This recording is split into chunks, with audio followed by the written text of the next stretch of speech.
Well, good evening, everybody, and welcome to the final Siba Talks of this calendar year. My name is Keval Shah. I am the founder and presenter of the series, and I'm also the lecturer of lead music here at the Sibelius Academy. It's been a really remarkable year, actually, and when we first had this idea of starting a series of talks, I don't think I necessarily thought that it would be as inspiring and moving as it has been. And we've had some really interesting and deep discussions with people like Sebastian Fagerlund, the composer.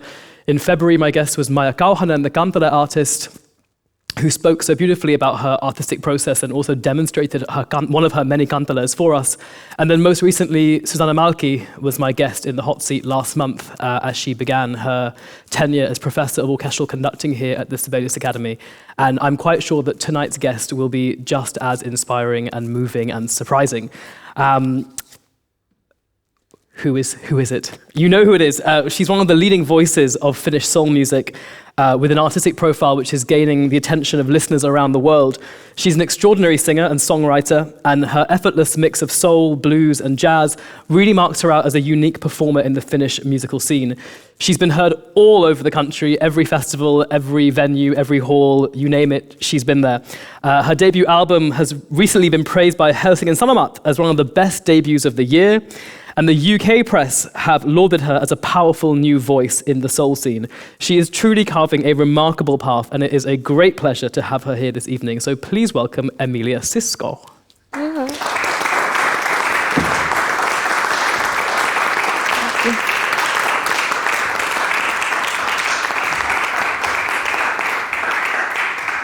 Thanks for joining us. Really. Thank you. I'm looking forward to this a lot. Let's dive right in. We won't do any sort of tell me about yourself. Tell me about the soul scene in Helsinki and in Finland more generally. Like, where do you situate yourself in a musical landscape here? I think there is kind of the soul scene is maybe like a little bit in shambles here. There's like different kind of scenes of soul, I think, and there's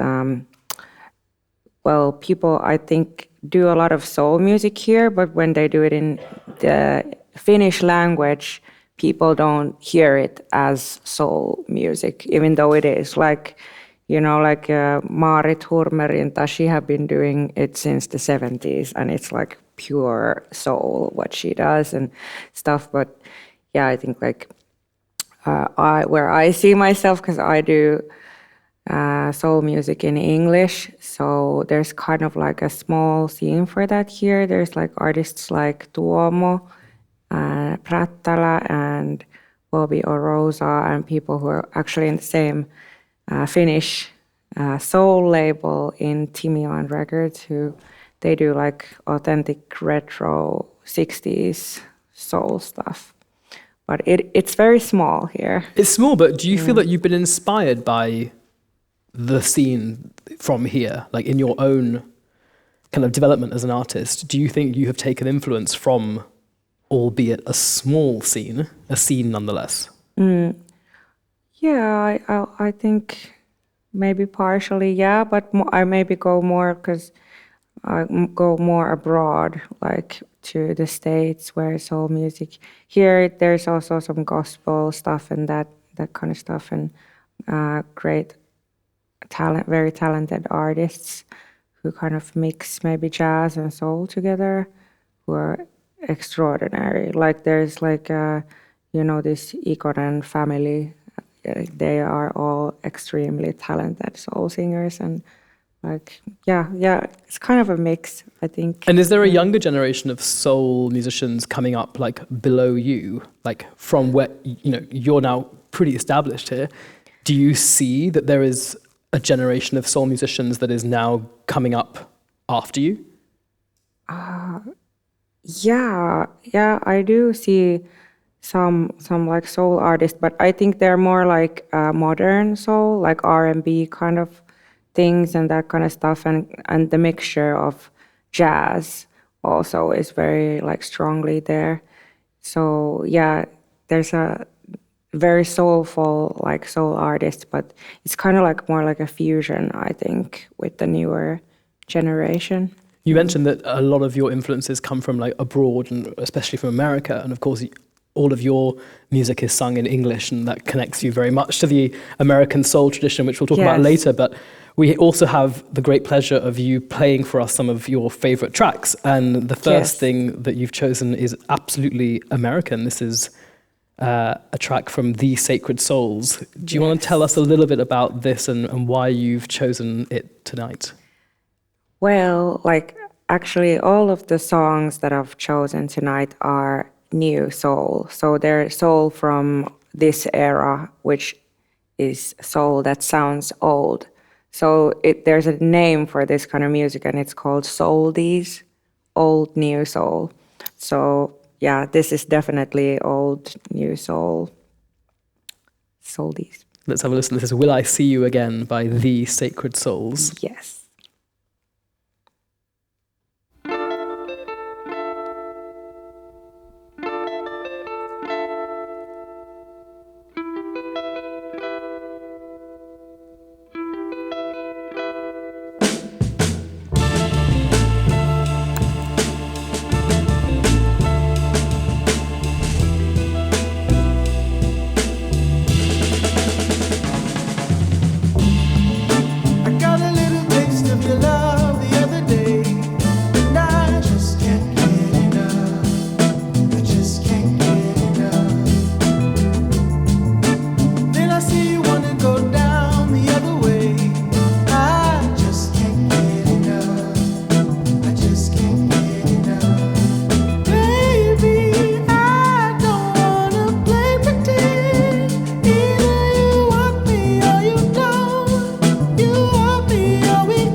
It really is a great track. There's I Will See You Again by The Sacred Souls. Can you explain a little bit about what musical features of that draw it into this world of soldies? Like what connects it to the older soul tradition? Well, yeah. There's quite a lot that connects it there, but I think like it's more like about kind of going into the retro vibes in soul music, but because we are new artists, so then we want to also, like, you can hear influences from kind of like more modern kind of things in there. Like in the recording style is old style, but it also sounds kind of fresh in a way. And I think maybe like you can hear kind of more newer R&B in the like vocals and also I think it also has this kind of sweet soul vibe thing that also is like kind of new. Yeah. Kind of something new in it, but yeah, I think that's how I could. It's interesting because to me Mm. it does sound. It sounds so indebted to a tradition of like music from like the 70s and the 80s. Yes. And maybe later on I want to ask you a bit about how you as the 21st century artist balance kind of influence of the tradition versus finding your own voice. But I'm going to park that question. Remind me if I forget. Okay. That's an interesting question. Yes, it is. But before we get there, I first want to just go back to the beginning of your story, because you were born in Finland to a Zambian mother and a Finnish father. Yes. And tell us a little bit about your early encounters with music. Like, where were you discovering music as a young person? Well, from home. Like my dad was a musician. He played the bass in a rock and roll band, and my mom, she's like African, so music is like life. So it's just normal to hear it all the time. I think when I was in her belly, she was like dancing and listening. Like in our house, we had music blasting full on, and we was just singing and dancing, and it was just like a part of life. So when I was a little kid, I was always singing, even before I was speaking. So my mom said that you were singing before you were speaking. You were just a child who sings, and like that's how it was. And I was very interested in vinyls, and I was just digging. We had loads and loads of vinyls and CDs, and so I was just digging stuff all the time when I was a kid, and just putting it on and being like, oh, this is cool.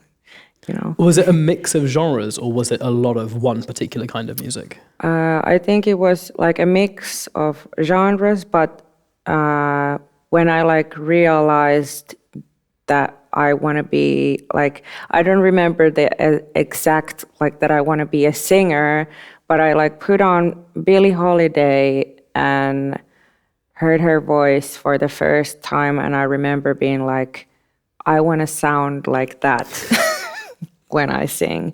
And like she has this crispy voice, very unique and stuff. And then I went into like Lou Rawls, he's like a bluesy kind of very deep voice singer, and like those were the things that attracted me, kind of like this bluesy, jazzy thing. And then I, of course, like Stevie Wonder, I was singing his songs all the time when I was a kid, and all of these soul artists. But yeah, like those are the kind of memories. Jazz first, like I think it was like jazz, and then it morphed into like all this roots stuff. But we did have like, we had Black Sabbath, and we had like everything, like a lot of stuff.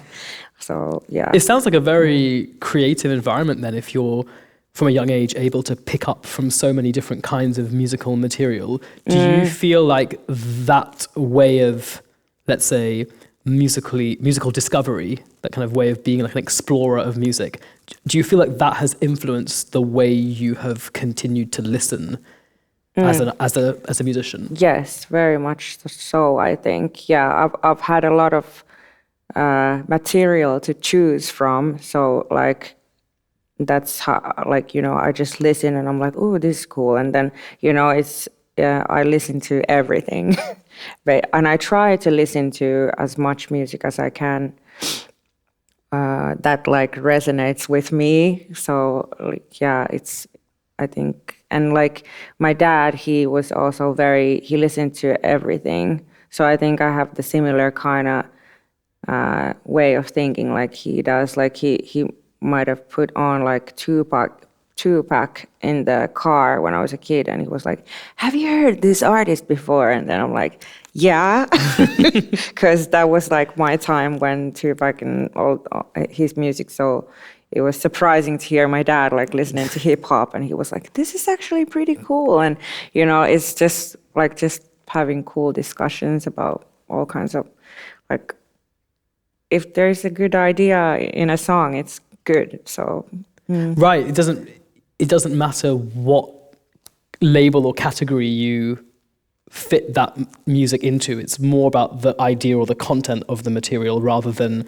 the genre from which it stems. Yeah, definitely. I think that's such an open-minded way of being a listener.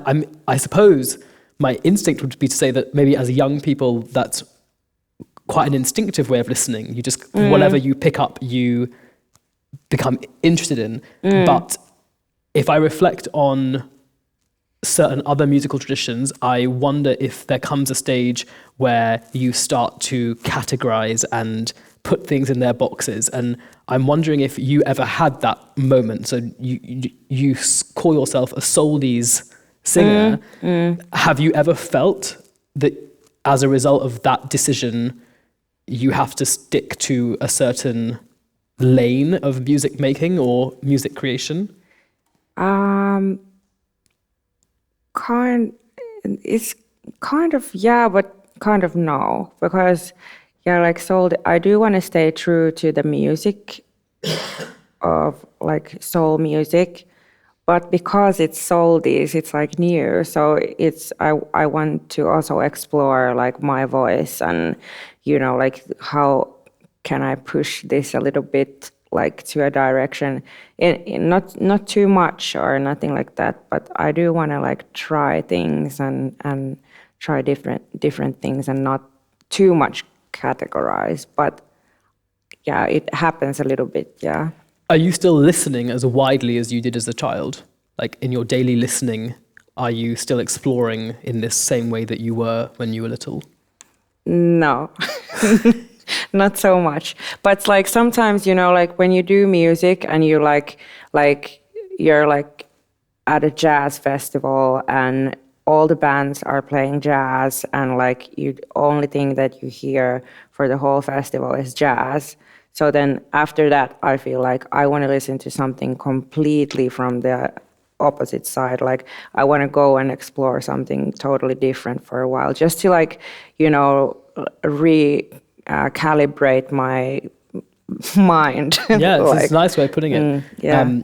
It's probably time for some new music again.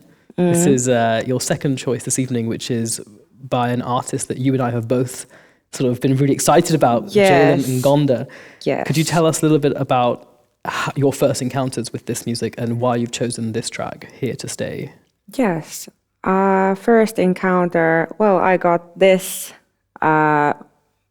vinyl from when I was in the States, and I was at the Penrose record room, and I asked for new Soldies vinyl. So then this was one of the vinyls that I got, and I listened to it, and I was immediately like, this is amazing. And this singer, like I saw him live, he was in Huvilatelta just this summer, and his voice, like I already knew like what to wait for, but like live, his voice was completely breathtaking. Like he's like, I think something else, and like, yeah, just a very amazing artist. Well, you've bigged him up. Let's have a listen. Yeah.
He really does have the smoothest voice, doesn't he?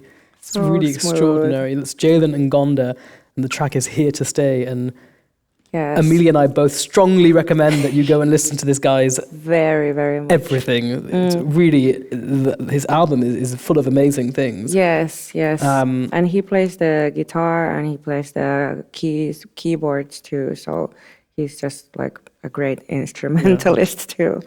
Emilia, your own path in the musical profession and kind of your path as a musician has been shaped and controlled by you in such an individual way. I mean, we're here sitting in the Sibelius Academy, which maybe has a reputation in Finland as being the place you have to come to if you want to become a musician or have a career as a musician. But you, amongst many others, are living proof that that is not true. And I think that's important because, you know, we are the only university for music in the country, but that does not mean we have a monopoly on musical creation. Can you tell us a little bit about your relationship to Sibelius Academy? Because you do have a story there. And then to finding your path, if not in opposition to an institution like this, then kind of in parallel. Yeah, like, well, as many aspiring musicians, I have also tried to get into Sibelius Academy, to the jazz vocal, I think it was something like jazz vocals studies. Yeah. But I didn't get in though. I've actually tried to get into many schools, but I lack the knowledge of theory, which is a big thing here if you want to get into school. And because I didn't do theory when I was a kid, I didn't go to any singing lessons or nothing. I just learned everything from listening to music and playing instruments and stuff. I play the bass, I play the ukulele, not so much guitar anymore, and just like basic of like just keyboards. I can, comp myself and stuff. And I tried to learn theory a little bit just to try to get into the school, but I didn't. I think it wasn't enough still. But and it's kind of, I think,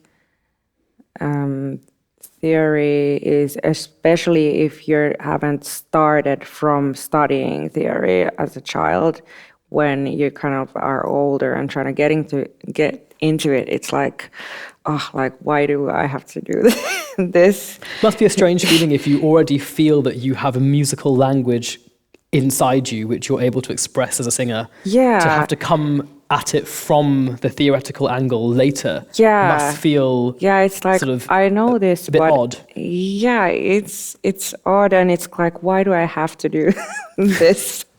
Do you remember how it made you feel then when you sort of encountered, let's call it a barrier or a hurdle, that there's this theoretical thing that I'm not getting good enough at, so that I'm not getting into these schools?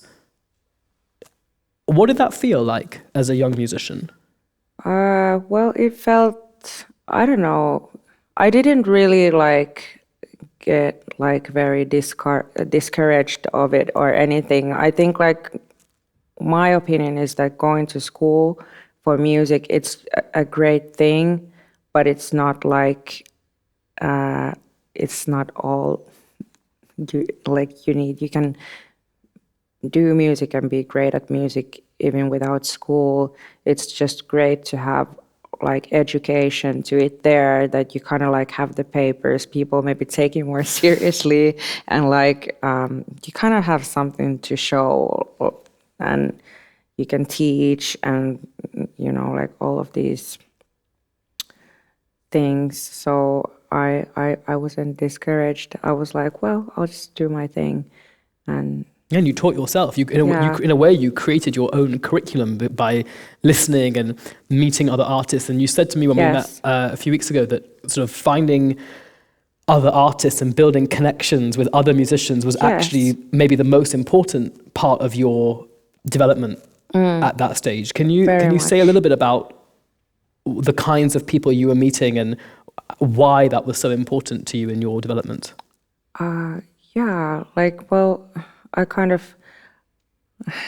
I've just always trying to get into places where I can sing. So that's how I started to meet people who are like people I can go to jam with. I went to like a lot of jams also, like open stage jams where you can just jump on and sing, and that way met a lot of musicians and just, you know, that's just, yeah, I've just tried always to get into places where I can express myself musically. So yeah, that's how I met amazing musicians and just got to perform in places and yeah, build connections, and it's just, yeah. In a way, I think one of the things that we talk about as being most valuable in coming to school, as it were, is actually the contacts you're building. So if you're able to build those connections in your own way, then you've sort of found a replacement for like what the institutional frame provides. Yes, definitely. Yeah, and like what I think is great is also like what I've noticed that's happening is like I see new faces in the music scene who come as like kind of like a new wave from school, like, and they are very professional and extremely talented, and is like they kind of know each other, but for me it's like we meet in the show places, like in the places where the gigs are, and then I'm like, oh, okay, like, oh, you guys went to school together, that's cool, okay, nice, like that's how like, yeah, like end up meeting anyways. So I think that's, yeah. When you're traveling in your own gigs now, if you're playing in a festival or playing as part of like a multi-artist event of some kind, do you find yourself still wanting to go and like listen to other artists and build your connections even now? Yes, definitely. I love music and I love to go to watch shows. If I have time when I have my own shows, I always go and watch because I love to see, like, yeah, I love live music and I love when it touches me, and it's just so something that I love to do. So yeah, definitely if I have time, I always go and watch. I think it's time for your next track, which is from this Los Angeles-based soul band called Los Yesterdays. Yeah. And this is a track called Louie Louie. Can you tell us a bit about why you chose this? I just think it's a great track. And this is the guys from Penrose Records. There's two guys playing in this band, and that's where I got like all of these vinyls I got from LA. So I went to Penrose Record Room to do a show there, and they showed me the premises where they record the music and stuff. So yeah, this is like one of their bands. From the root. Yes, from the root. Let's take a listen. Yeah.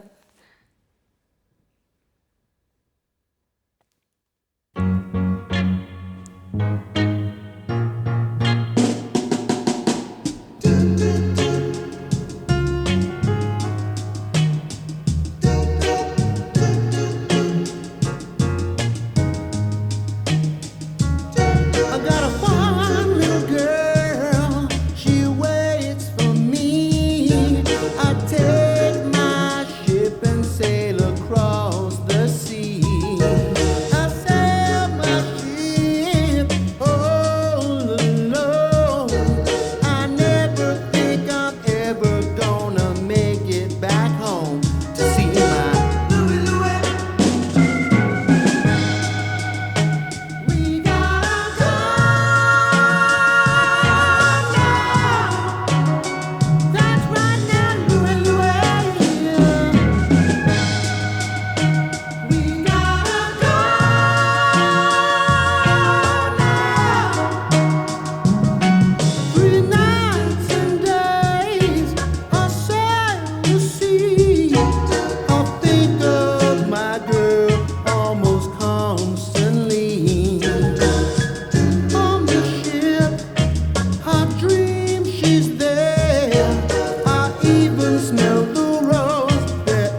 proper feel-good music, that, isn't it? Yes. It's Louie Louie by Lost Yesterdays.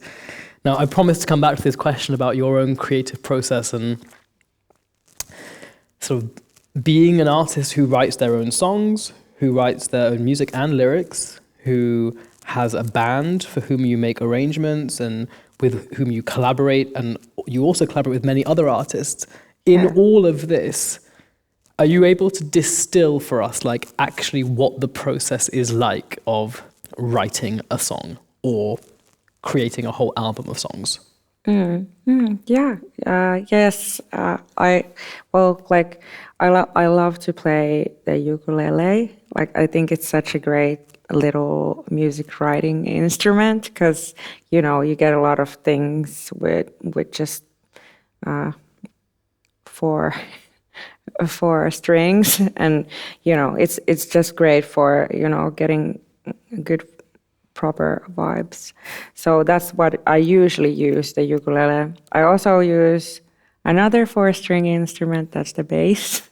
So I might go having like a bass line or like just strumming with the ukulele and just like vibing, and I find something and then maybe come up with a melody, some lyrics or a word, which I start just singing along and jamming by myself. That's usually how I start writing. But also, like at my record label, there's the production team. They usually might send me like a demo of something that they've done, and then I write something on top of that. Sometimes lyrics come first, sometimes singing melodies come first. I have an idea of something that I want to write, and then it's just then about finding a way how to actually like make it happen vocally and stuff. There's many ways that I have. Sometimes I might record a lot of like overdubs of harmonies. So I have like a harmony kind of thing going on a cappella, and then somehow that becomes a song. How much of this are you writing down in some way so that you're able to then do the arrangements for your band? Like, I know I saw you play this summer and you've got backing singers, there are brass players, there's keyboard, there's bass. Yeah. How much, when you're working by yourself, like in the studio just creating a song, how much are you kind of trying to write down in order to be able to then pass it on? I don't write down nothing. I just record. So I might record that all of it's my vocals recorded on top of each other. I love harmonies, so I love singing harmonies and stuff. I usually have a lot of ideas with that, and that kind of like goes into the instrumentation. So like if I'm like, okay, this would be cool with the horns, then there might be like a track where my vocals are kind of like emulating how the horns should go, like, or or then I just have the chords with ukulele, and then we start jamming with the studio band, and it's kind of like, I don't know how it really, there's so many ways it happens. But it's kind of, it's coming back down to this thing about like, you're improvising your way through, aren't you? You're discovering things, you're trying things out, you're seeing what works. Yes. And perhaps this is why, as you said earlier, like theoretical knowledge doesn't need to limit you here, because you're creating from a different place. You're creating from a place of kind of inspiration and curiosity rather than from a place of like theoretical knowledge. Yeah, no notations. Yeah, no notation. Like, I've learned theory because of communicating with other musicians. That's how I think I've learned like a little bit of theory, and also by instruments. Like I know a little bit, just like a little bit, but that's all self-learned because of the instrument. You kind of have to sometimes have a language to like communicate with others. So I do know the chords and a little bit of this and that, or I can, communicate is something major, minor, like basic stuff, but it's still like something that it just comes with it, like the basic things. So like. Yeah, no, totally. What I think is so beautiful about the way you explain that theory is just a language that you need sometimes. It tells me a lot about your sense of finding music, like from the music itself, like starting with your voice, starting with the chords, starting with an instrument, and not coming at it from anything other than your own like desire to, as you said, to say something or to express something. We'll talk a bit more in a moment about sort of expressing yourself and why you write music, and we spoke a bit about that earlier, and I'd love to kind of go into some detail about that. But first, let's listen to your fourth track, which is from the Altons, this kind of rock-ish inspired band. Yeah, they have a little bit of that too. Yeah. And this track is Float, and this is also something you found in LA recently. Yes, this is also Los Angeles soul D's music.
was Float by the Altons. So Emilia, why do you write music? Where does your feeling for wanting to write songs come from? Oh, it comes from the heart. I've always wanted to write my own songs. I think I have I feel like I'm creative in that way, that I want to create music, and I love to write from things that are important to me, and kind of my point of view of the world and things that I think should empower people and spread the message of love. So, it's quite simple in a way, isn't it? Yeah. But it seems to fuel you endlessly. That very simple thing about wanting to spread the message of love is leading you down many different kind of creative paths all the time. And it does not mean that you've done one album and now that's over. I feel like you're constantly coming up with new ideas and finding new avenues. Yes, definitely. Yeah. Yeah, I don't know. I just feel like there's a fire for for that. And it's just never ending. I think human beings are so special, and we love so much, and that we have been writing songs about love since the beginning of everything. So that's a strong thing, and that makes us human too, because it's so special for us. And how do you balance this position you find yourself in of being an artist who is heavily inspired by an old tradition of music with being somebody who is creating new material in 2025? How do you balance tradition and forward-thinkingness in your work? Yeah, that's a difficult question, because I kind of mix inspirations. So I think that just makes it a little bit more, the old traditional music, it makes it more new. And because I'm from this age, it's a different time. So already naturally it becomes something new from this time. But of course, because I love retro stuff, retro soul, and that's just where I just think, for me, my biggest inspirations are from there. So I can't help but bring that into what I do. But I do all kinds of stuff too. I do also I've been doing some little bit new R&B and collaborations with hip hop artists and stuff. So that's kind of also there. I mix in my vocals different kind of styles. So even if there is the old sound, there is some runs or something that kind of that in those days they didn't do, and and the message it always changes into this age, even though we're talking about the similar things. Yeah. It's probably time for your last track. I've got so many more questions I want to ask you, but I do want to first listen to your last track, and then we're going to open the floor to the audience to ask you some questions. But if they don't have any, I've got a few more up my sleeve. Tell us about your last track. This is a Southern Californian soul band, The Sinceres. The Sinceres. And this track is called Seems Like. Yes, yeah. And I think this is somehow, I don't know, it just makes me think of old soul, traditional. Even all of them have traditional elements, but this somehow the way the song starts and everything, I'm this is so soulful. So yeah. Let's have a listen. Yeah.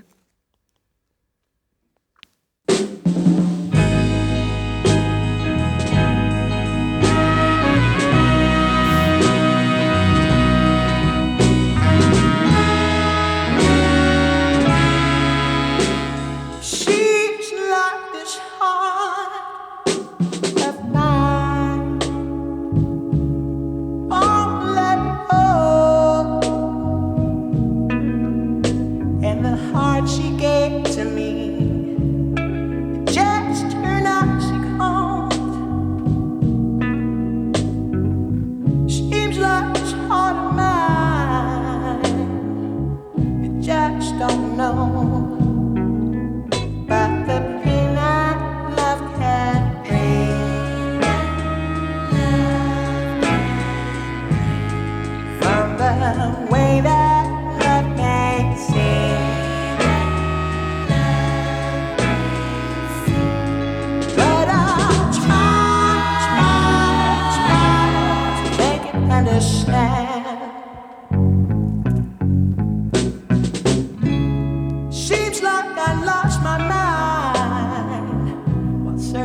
love and the flames I feel deep in my soul. They will never ever tire.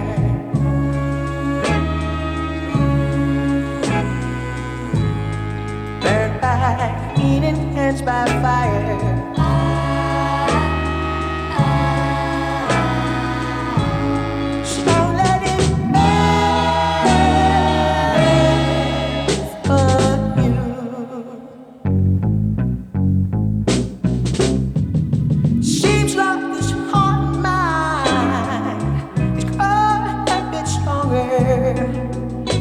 And the flames I used to feel, don't you know that I feel no longer. It seems like this heart of mine is gonna be free, yeah. And it seems like the days come and sure as rising sun. Baby, I'll be moving on.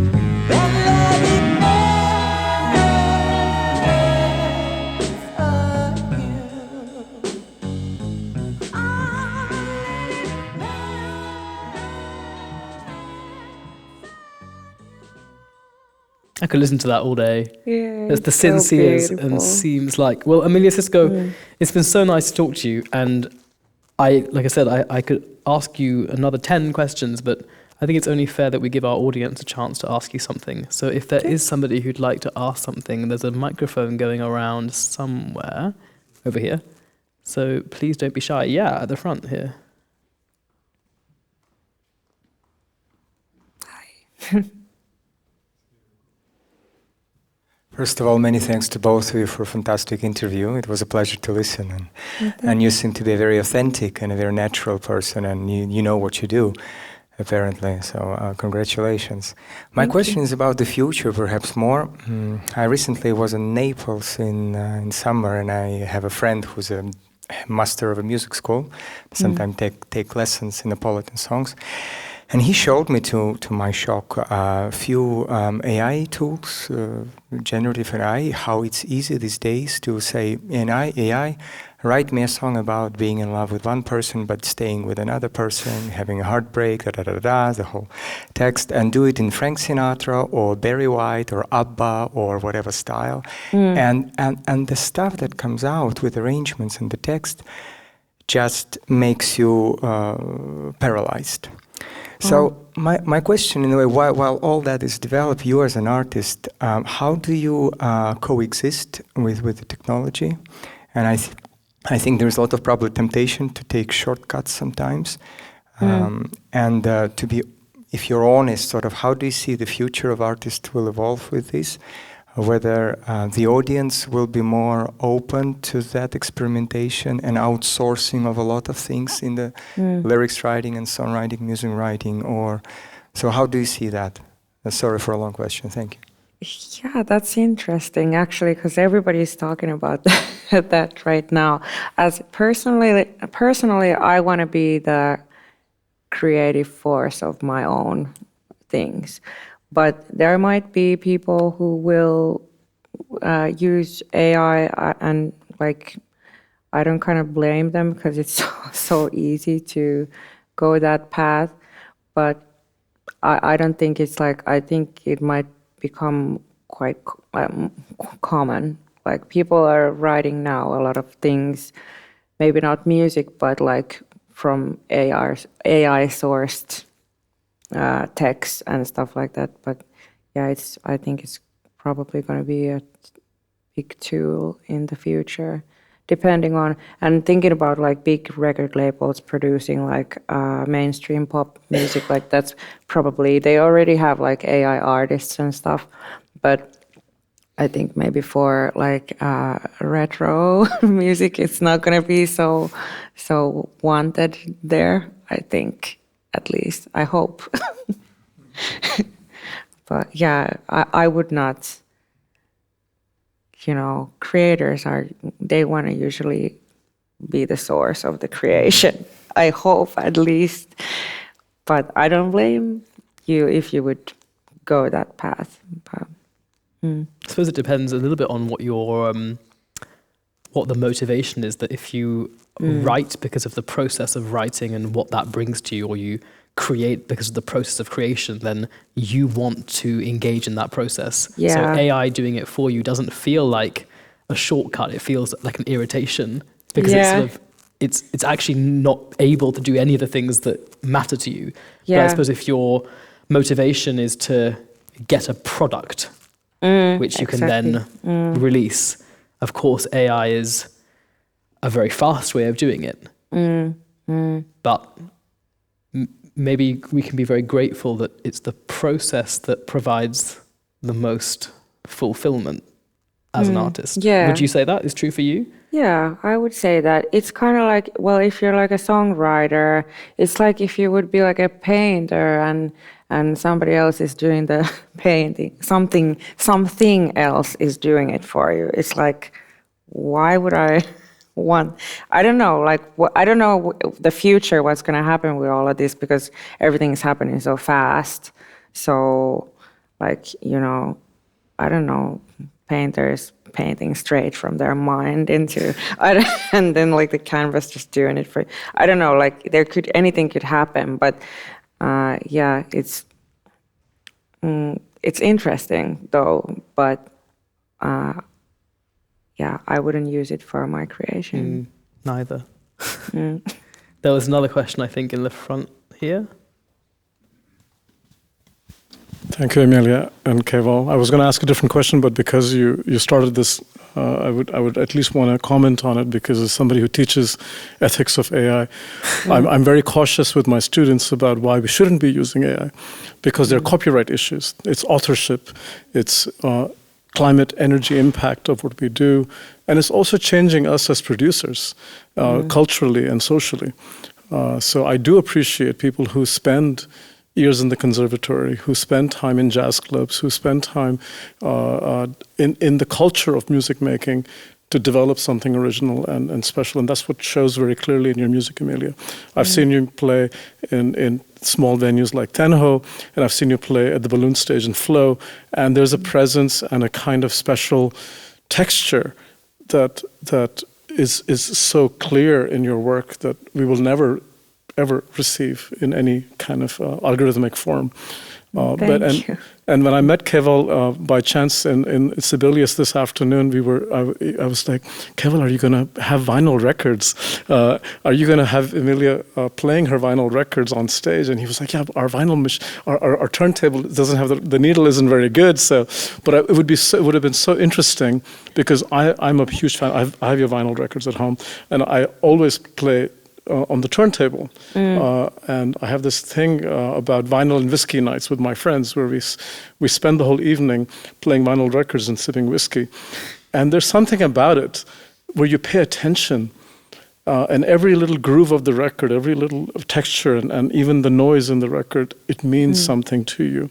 And I wished we had those, if you had brought those vinyl records with you that inspired you here, and you'd be actually turning them over and playing them for us, because I'm missing that sense of, in the digital, I'm missing that sense of texture, of human touch, of human belonging and connection.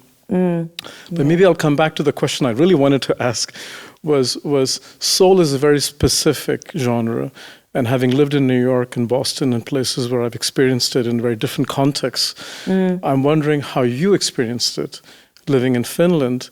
And because I was so surprised when I first heard your music, it's like, are you from Brooklyn? Well, how did you get into that space, socially, culturally, and how did you sustain that ability to tap into that vast expanse, historic expanse of music that allowed you to sort of deepen it here, which is what strikes me as really special? Oh, yeah, that's a great question. And thank you, by the way, for your kind words. I think like, well, we had a lot of roots music. Like my mom or us, we listened to a lot of Bob Marley and kind of all kinds of world music. But like it was in Finland, the kind of artists that I felt that I can relate to more. So then I went into like people who look like me, kind of the culture is similar to how I've been, because I was brought up by a African woman here in Finland, and so like the culture is so similar, and I feel like, you know, it was just something I was gravitated to when I was a kid so much, and I felt like, you know, because there was no at that time my mom, she didn't speak any Finnish, so all the stuff that we was watching was American English language stuff. I went to English school where there was American teachers, and so that's just, I don't know, it just became so, it felt like I felt that that's what I can relate to the most, and the music was just, you know, so beautiful, and yeah, that's just, yeah, the direction that I went to naturally, I think. And then eventually I went to the States, and even in Finland I met a lot of blues artists coming from the States and stuff. So yeah, it was just something so interesting and something that I wanted to get into, and yeah. Can I ask a follow-up to that, which is that, and this is something that you and I spoke about when we first met, that when you have this English language education and you have a home environment which is in English and your musical influences are primarily American and African, and you choose that as your creative path, did you ever feel any resistance to building that path in Finland? Like, was there a sense that there are two different worlds here? There's my musical world and my home world, and then there's the world in which I have to walk. Did those things feel different to you? Yes, very much. How did you reconcile that? Very much. It feels still even like kind of, it feels like I don't know where I'm from, kind of. You know what I mean? No, boy, yes, I do. It feels like, sometimes it feels like I don't know who I am, but yeah, it's confusing for a lot of people like me, actually. And it's just something, it's kind of like how I feel like when I go to the States and I speak to people who have like all these cultures in their family, like it's like I feel like I totally understand that it's just in a bigger scale, and there it happened more earlier. So they have built their culture. So like here it's like there's not yet kind of, for people who have mixed cultures in the family and stuff, it's kind of not in such a big scale yet that people would kind of be able to understand who they are. Yeah, maybe we don't so easily recognize that diversity as still being a part of Finnishness. It seems to me that there's like a divide between that which is Finnish and then that which is other. And maybe we can look forward to a time when things which do not necessarily look like they are what we used to think Finnish meant can also be called Finnish, because you are a Finnish artist. We are very lucky that your music is part of Finnish musical life. Yes, definitely. And I'm Finnish. This is my home, especially like Helsinki. Like I was born in Helsinki. I love the place, and you know, I feel like it's like my home. You know, I don't even ever want to move out from Helsinki. Like it's so like important. Actually, that's a very important identity for me. which I've like taken like as like one of my own is that I'm from Helsinki city. But yeah, it's kind of still it's still developing, and people are starting to talk about it a lot, and especially people from East Helsinki, they're starting to talk about it a lot. Artists are starting to like come out with it and stuff, like, which I think is so great, because yeah, we are diverse here. Yeah, I think you play an important part in that conversation about what it means to be Finnish in 2025 and what it can look like and what it can sound like and how it can be experienced in a way that is sort of accurate, basically. Yeah. Great. Are there any other questions? If not, I think that's a really perfect way to end, to say that Emilia Sisco... Ah, yes, go. Yes. Yeah, of course. Well, again, about the future, thinking about your career as an artist, if you plan it further, there are artists perhaps that are commented in the media a lot that they have matured from one, let's say, record to another record, and then the society puts these expectations on them. You might be a darling for a few years, and then all of a sudden we expect a reinvention of some sort, right?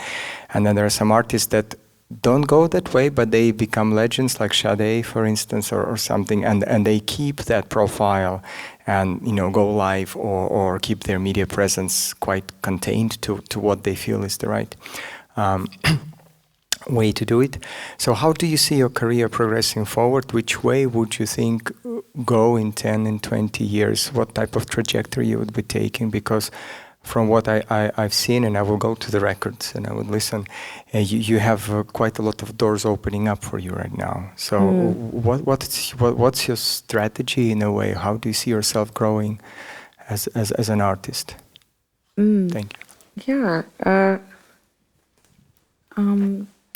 I think, well, I'm gonna, like, soul music is the music that I want to do. I'd love to do also R&B and stuff like that, like a little bit some modern elements, but like I just love to sing soul music. So what I think it's just playing around with that genre, because it's so wide actually. Like soul music, it's kind of like a mixture of different kind of vibes and styles.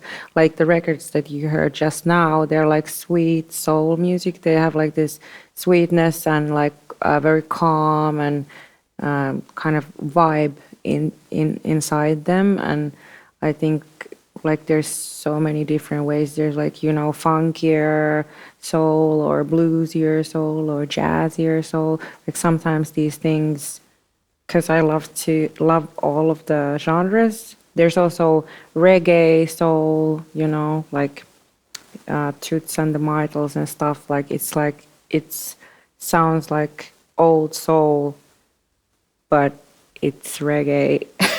You know, it's kind of like the lines move a lot in that genre. So I just like to explore like what I can do and how I feel, like where I want to go to. I'm writing an album right now, but I shouldn't say yet what it's gonna be. You gotta hear it when it comes, maybe in a year or something. Next year. Well, I think we all look very much forward to hearing that when it comes. And in the meantime, you can hear Emilia's debut album, This is Emilia Sisco. Is that what it's called? Introducing Emilia Sisco, sorry, yes. Yeah. And we can also find you playing, I mean, everywhere. Like I said, everywhere in Finland. Your diary's been crazy busy the last few months and seems like it's going to continue that way. So I think we all wish you the very best of luck, and we're really very grateful that you made time to join us this evening. So yeah, Emilia Sisco, everybody, thank you very much. Thank you. Thanks for having me. We will be back in the spring with a new quartet of guests for 2026. So please keep an eye out for details as they are released, and I look forward to seeing you all then. Thank you.